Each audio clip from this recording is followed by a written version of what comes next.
যখন নামাজ শুরু হয়ে যায় দৌড়ে দৌড়ে যাবে না। ফামা আদরাকতুম ফাসাল্লু, ইমাম সাহেবের সাথে যে যত রাকাত পাবা পড়বা। ওয়া মা ফাতাকুম ফাতিমু, যেটা ছুটে যায় নিজে নিজে পড়ো, কবুল করে নিবে কে? আল্লাহ। কিন্তু দৌড়ে যে নামাজ ধরা যাবে করেছেন অনেক মুসল্লিরা এটা করে। ধরেন মাগরিবের নামাজ, ওযুখানাতে মুসল্লিরা ওযু করতেছে, ইমাম সাহেব নামাজ শুরু করেছেন, আল কারিআতু মাল কারিআ ওয়া মা আদরাকা মাল কারিআ, মুখস্থ আছে না সবার? মুসল্লি মনে করতেছে ওযু হইছে আমার অর্ধেক, এখন যদি তাড়াতাড়ি ওযু না করে দৌড় না দেই রাকাত পাওয়া যাবে। রাকাত পাওয়ার জন্য দিছে দৌড়। মসজিদ হচ্ছে টাইলসের মসজিদ, পিছলায় পয়রা মুসল্লি একদিকে, লুঙ্গি আরেকদিকে। আমার কাছে খবর আছে এরকম পা ভাঙছে অনেকের। রাকাত ধরার জন্য মুসল্লি তাড়াহুড়ো করে দিছে দৌড়, মুসল্লি একদিকে লুঙ্গি, ঠ্যাং ভাঙা শেষ, এখন ল্যাংড়া। বিশ্বনবীর কথা মানে নাই, ওটারে ল্যাংড়া বানাইছে কে? এই জন্য বিশ্বনবী বললেন খবরদার দৌড়ে যাবে না, একামত হয়ে গেলে ধীর স্থির ভাবে যাও। কেননা দৌড়ে দৌড়ে আপনি কার দরবারে যাবেন? উনি তো সব রাজার বড় রাজা, মহারাজা। মহারাজার দরবারে তাড়াহুড়ো করা যায় নাকি? ফিট হয়ে কাপড় চোপড় পরে আতর টাতর মেখে ধীরস্থির ভাবে যাবেন। দৌড়ে গেলে আপনার হার্টবিট বেড়ে যাবে, আপনার ব্রেথ ইন ব্রেথ আউট, শ্বাস প্রশ্বাস বেড়ে যাবে। তো হাঁপানির চোটে তো আপনি হাঁপাতে থাকবেন। আপনি তাহিয়া পড়বেন কখন, তাসবিহ পড়বেন কখন, আল্লাহর প্রশংসা করবেন কখন? চিল্লা এখন ঠিক কিনা? আর নামাজের আযান যখন হয়ে যায় তোমরা আল্লাহর জিকিরের দিকে ধাবিত হও। যিকরিল্লাহ, আল্লাহর স্মরণ। জিকির মানে কি? কিন্তু এই জিকির দ্বারা এই আয়াতের উদ্দেশ্য হচ্ছে আল খুতবাতাইন, জুমার 2 খুতবা। জুমার জিকিরের অনেক। বিশ্বনবী প্রত্যেক ফরজ নামাজের পরে সুবহানাল্লাহ 33 বার, আলহামদুলিল্লাহ 33 বার, আল্লাহু আকবার 34 বার পড়তেন। রাজি আছেন? সবাই পড়তে রাজি আছেন? সাইয়েদনা মুসা আলাইহিস সালাম আল্লাহরে বললেন, আল্লাহ আল্লিমনি যিকরান, আপনি আমার এমন একটা জিকির শিখায়া দেন, লা ইয়ালামুহা ইল্লা আনতা ওয়া আনা, যে জিকিরটার শব্দ আপনি আর আমি ছাড়া কেউ জানবে না। দুনিয়াতে যত অদ্ভুত অদ্ভুত প্রশ্ন সব আপনি মুসা আলাইহিস সালামের মাথা থেকে পাবেন।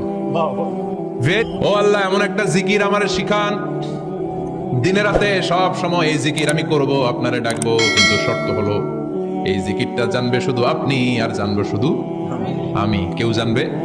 আল্লাহ বললেন মুসা, লা ইলাহা ইল্লাল্লাহু মুহাম্মাদুর রাসূলুল্লাহ। মাবুদ, এটা তো জাতীয় জিকির, সবাই জানে। জানে না?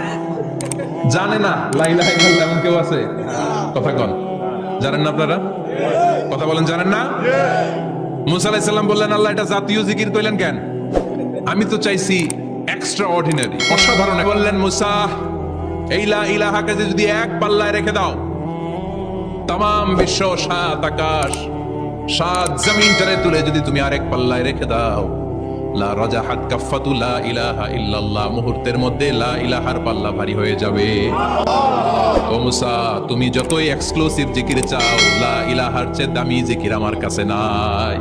এজন্য ছোট বাচ্চাদেরকে মসজিদ থেকে তাড়িয়ে দেওয়া যাবে? এদেরকেও নিয়ে যান, এরা হাসতে খেলতে চলতে ফিরতে। আমি বাইরের যত জায়গায় তারাবি পড়েছি, অনেক দেশে তারাবি পড়েছি রামাদানে, ছোট বাচ্চারা পিছনে অনেক কিচিরমিচির করে, হঠাৎ অ্যানাউন্সমেন্ট দেয়, বাবা মারা ছেলে মেয়েদেরকে শান্ত করেন। কিছুক্ষণ শান্ত, 2 রাকাত পরে আবার চিল্লাচিল্লি, আছে না নাই? লম্বা করে দিলেন। সাহাবারা বললেন, নবী নামাজের পরে ধরলেন, অসুস্থ হয়ে গেলেন নাকি? অথবা কোরআনের আয়াত সেজদা অবস্থায় নাজিল হয়ে গেল নাকি? লুটিয়ে পড়েছি, আমার কলিজার টুকরা নাতি হাসান আমার কাঁধের উপরে চেপে বসেছে। আমি যদি সেজদা থেকে মাথা উঠাই হাসানের কষ্ট হয়ে যাবে, তাই আসরের একটা সেজদা আমি ইচ্ছা করেই লম্বা করে দিয়েছি। যাবেন, আপনাদের সামনে 2টা পতাকা থাকবে, একটা থাকবে হাসানের হাতে আর একটা হুসাইনের হাতে। বিশ্বনবী মসজিদে নববীতে জুমার খুতবা দিচ্ছেন, হঠাৎ হাসান আর হুসাইন লাল 2টা জামা পরে কাতারের মধ্যে দৌড়াদৌড়ি শুরু করলেন। বিশ্বনবী খুতবা থামিয়ে দিলেন, মিম্বার থেকে নেমে হাসান হুসাইনকে 2 হাতে টানতে টানতে মিম্বারের উপরে নিয়ে আসলেন, যাতে মুসল্লিদের ডিস্টার্ব না হয়ে যায়। হাসানকে ডান হাতে ধরে, হুসাইনকে বাঁ হাতে ধরে বাকি খুতবাটা বিশ্বনবী তখন শেষ করলেন। জুমার খুতবা দিতে দাঁড়ালেন, এক সাহাবী এসে বসে বলল, বিশ্বনবী বললেন, কম, দাঁড়াও, 2 রাকাত পড়ছো? সাহাবী কয়, না পড়ি নাই। বিশ্বনবী বললেন, ইরকা রাকাতান, 2 রাকাত পড়ো। সাহাবী 2 রাকাত পড়া শুরু করলেন, বিশ্বনবী আবার খুতবা দেওয়া শুরু করলেন।